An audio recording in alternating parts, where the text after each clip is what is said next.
wabarakatuh. Halo semuanya, apa kabar? Semoga dalam keadaan baik-baik semua ya. Berjumpa kembali pada mata kuliah Perencanaan Pembelajaran Bahasa Indonesia. Masih bersama saya Ibu Ayu Puspita Indasari. Nah, untuk materi yang akan kita bahas kali ini adalah mengenai jenis-jenis kurikulum di Indonesia. Nah, kira-kira apa saja materi yang akan kita bahas ini ya? Teorinya seperti apa? Mari kita simak saja video selanjutnya. Jenis kurikulum di Indonesia. Pengertian kurikulum. Pengertian kurikulum menurut bahasa dan istilah. Istilah kurikulum digunakan pertama kali pada dunia olahraga pada zaman Yunani kuno yang berasal dari kata kurir dan kurir. Pada kata itu, kurikulum diartikan sebagai jarak yang perlu ditempuh oleh seorang pelaku.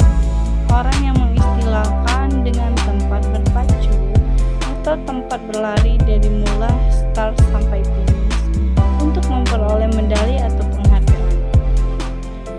Kemudian, pengertian itu diterapkan dalam dunia pendidikan menjadi sejumlah mata pelajaran atau subjek yang perlu ditempuh oleh seorang siswa dari awal sampai akhir program pendidikan untuk memperoleh penghargaan dalam bentuk ijazah.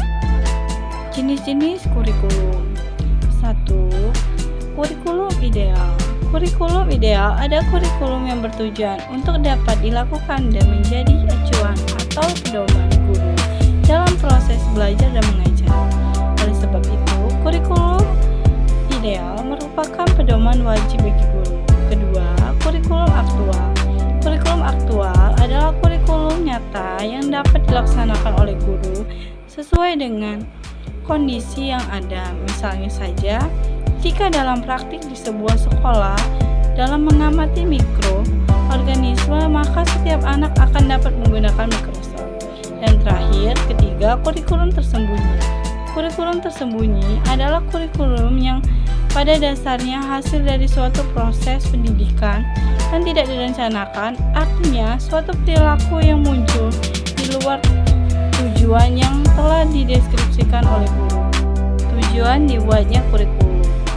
Pengembangan kurikulum di Indonesia tentunya tidak terlepas dari tujuan pendidikan nasional yang tertuang dalam Undang-Undang Nomor 20 Tahun 2003 tentang Sistem Pendidikan Nasional atau UU Sisdiknas Pasal 3 yang menyebutkan bahwa pendidikan nasional berfungsi untuk mengembangkan kemampuan, membentuk watak dan peradaban bangsa yang bermanfaat dalam rangka mencerdaskan kehidupan bangsa, bertujuan agar potensi peserta didik berkembang menjadi manusia yang beriman dan bertakwa kepada Tuhan Yang Maha Esa, berakhlak mulia, sehat, berilmu, cakap, kreatif, mandiri, dan menjadi warga negara yang demokratis secara bertanggung jawab.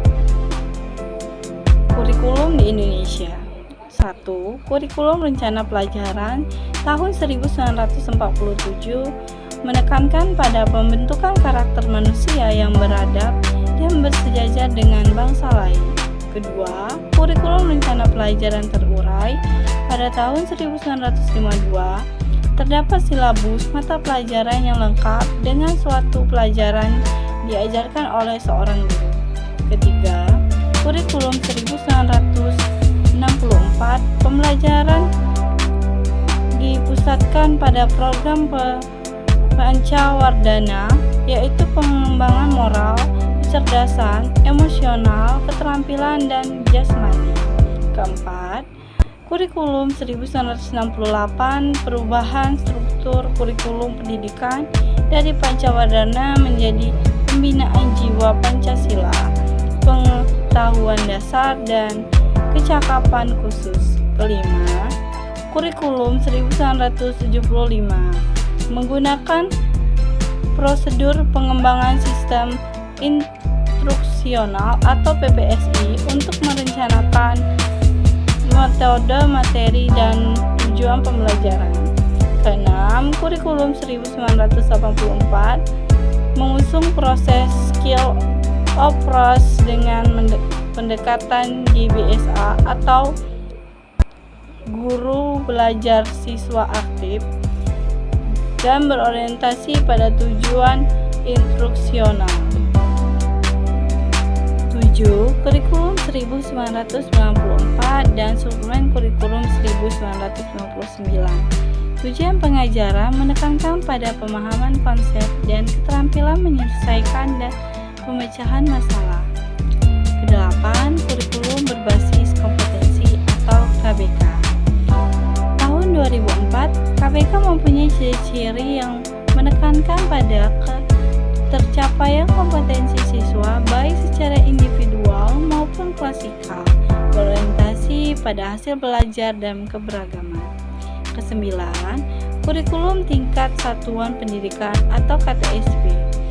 2006, Departemen Pendidikan Nasional pada saat itu menciptakan kerangka dasar atau KD, standar kompetensi lulusan atau SKL, dan standar kompetensi dan kompetensi dasar atau SKKD. Dulu kurikulum 2013 atau K13, guru dituntut untuk mencari pengetahuan sebanyak-banyaknya karena perkembangan teknologi cepat membuat siswa lebih mudah dalam mendapatkan informasi. 11. Kurikulum Merdeka. Kurikulum Merdeka bertujuan agar terciptanya pembelajaran intrakurikuler yang beragam di mana konten akan lebih optimal agar peserta didik memiliki cukup waktu untuk mendalami konsep dan menguatkan kompetensi. Ciri kurikulum Merdeka yaitu guru memiliki keleluasaan untuk memilih berbagai perangkat ajar sesuai pembelajaran, dapat disesuaikan dengan kebutuhan belajar dan minat peserta didik. Baik, itulah tadi video pembelajaran mengenai jenis-jenis kurikulum di Indonesia ya. Semoga kalian dapat mengerti dan memahaminya pada video yang sudah dijelaskan tadi ya. Sampai berjumpa di video selanjutnya dan terima kasih atas segala perhatiannya. Saya Airi, Assalamualaikum warahmatullahi wabarakatuh.